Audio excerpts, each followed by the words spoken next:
Olá pessoal, sejam muito bem-vindos ao nosso canal. Este é um espaço dedicado ao estudo aprofundado e de reflexão sobre profecias bíblicas. Nossa missão é explorar as Escrituras para entender os eventos cruciais que estão diante de nós. Nesse vídeo, abordamos temas fundamentais com base na Palavra de Deus. O arrebatamento da Igreja. Entenderemos a promessa da retirada da Igreja antes da ira vindoura, buscando conforto e vigilância para este evento iminente. A grande tribulação. Analisaremos os juízos de Deus que virão sobre a terra, os 7 anos de purificação e as consequências para a humanidade.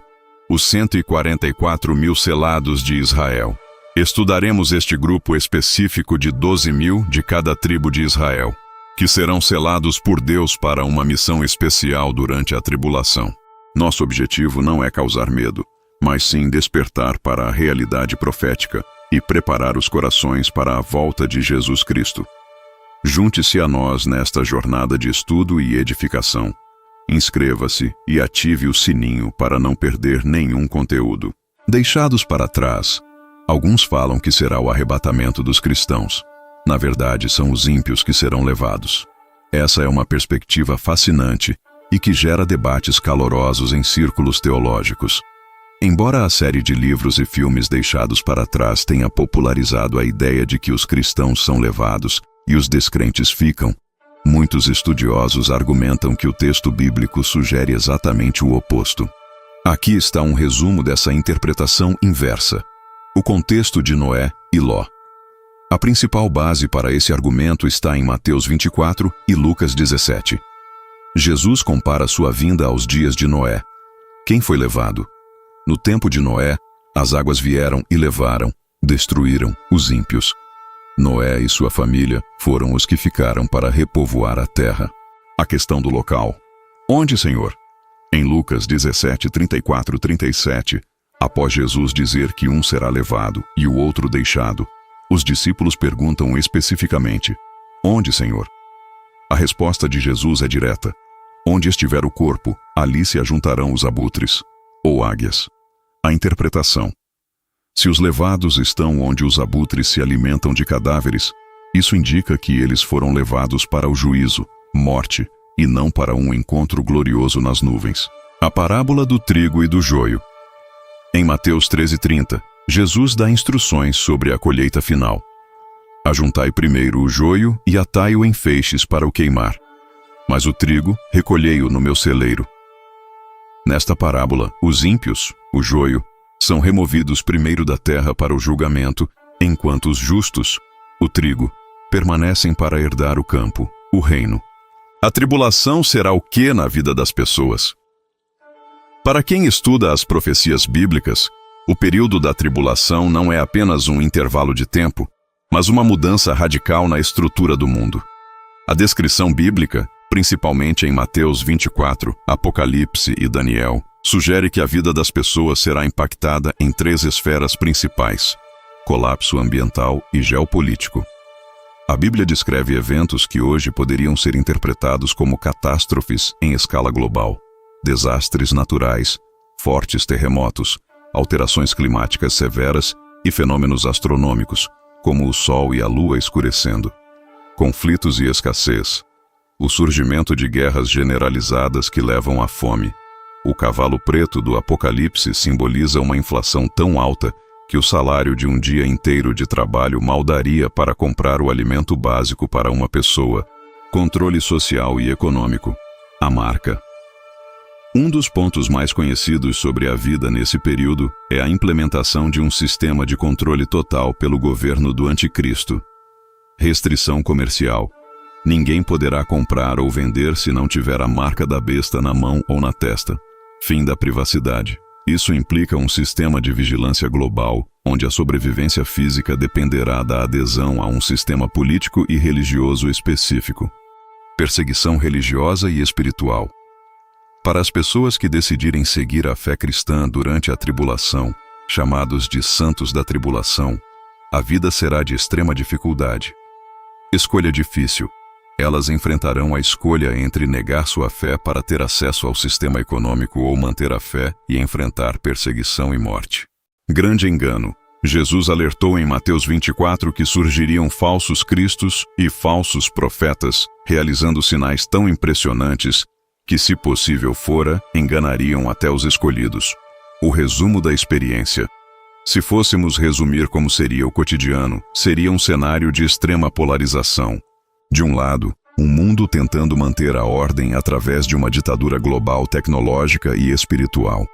Do outro, o caos provocado por juízos divinos e desastres naturais que a tecnologia humana não conseguirá conter. Curiosidade técnica. Muitos estudiosos dividem esses 7 anos em duas partes de 3,5 anos. A primeira metade seria de uma paz falsa e prosperidade aparente sob um novo líder mundial. E a segunda metade, a grande tribulação, seria o período de sofrimento intenso e perseguição. Mas como fica o povo de Israel, os judeus nessa tribulação ou nesses acontecimentos?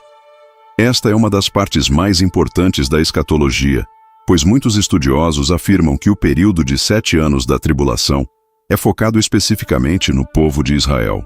Na verdade, o profeta Jeremias chama esse tempo de angústia para Jacó. Jeremias 30, versículo 7. Aqui está como os eventos se desenrolam para os judeus e para a nação de Israel, segundo as interpretações bíblicas. O acordo de paz inicial. No início dos 7 anos, surge um líder mundial, o Anticristo, que estabelece um pacto ou aliança com Israel e muitas nações, o Templo. Muitos acreditam que esse acordo permitirá que os judeus reconstruam o seu terceiro templo em Jerusalém e retomem os sacrifícios religiosos que não realizam há quase 2000 anos. Falsa segurança. Durante os primeiros 3,5 anos, Israel viverá um período de paz e segurança diplomática sob a proteção desse líder. A abominação da desolação.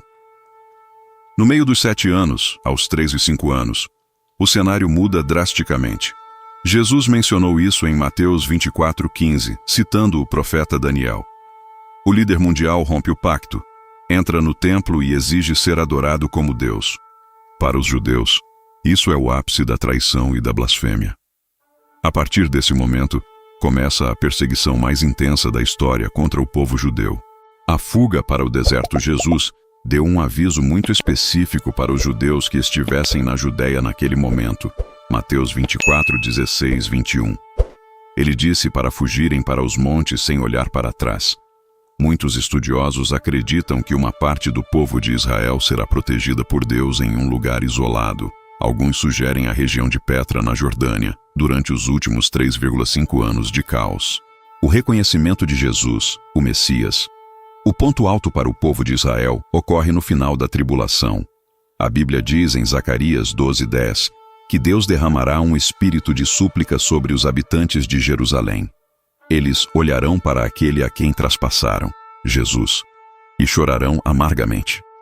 É nesse momento de maior aperto, quando as nações cercarem Jerusalém na batalha do Armagedon, que Israel reconhecerá Jesus como o verdadeiro Messias. Os 144.000 selados. O livro de Apocalipse, capítulo 7, menciona um grupo específico de 144.000 judeus, 12.000 de cada tribo de Israel, que receberão um selo de proteção especial de Deus. Eles são vistos como evangelistas que anunciarão a mensagem de Deus durante esse período terrível na terra. Em resumo, para Israel, a tribulação é um período de refinação. Começa com uma paz diplomática, passa por uma perseguição terrível e termina com o livramento nacional e espiritual no retorno visível de Jesus. Essa visão defende que o desejo do cristão não deveria ser ir embora, mas sim que o reino de Deus venha à terra, removendo o mal para que os mansos a herdem. A grande tribulação está por vir, esteja preparados, meus irmãos. A cronologia e a data exata para o início do período conhecido como a Grande Tribulação são temas de intenso debate entre teólogos, historiadores e estudiosos de escatologia bíblica. Não existe uma data consensual no calendário civil, mas sim diferentes interpretações baseadas em correntes de pensamento. Irmãos, acredito que esse relato tenha ajudado a entender um pouco do arrebatamento que está por vir. Peça ao Senhor para nos ajudar nesses tempos difíceis que está sendo por causa da guerra.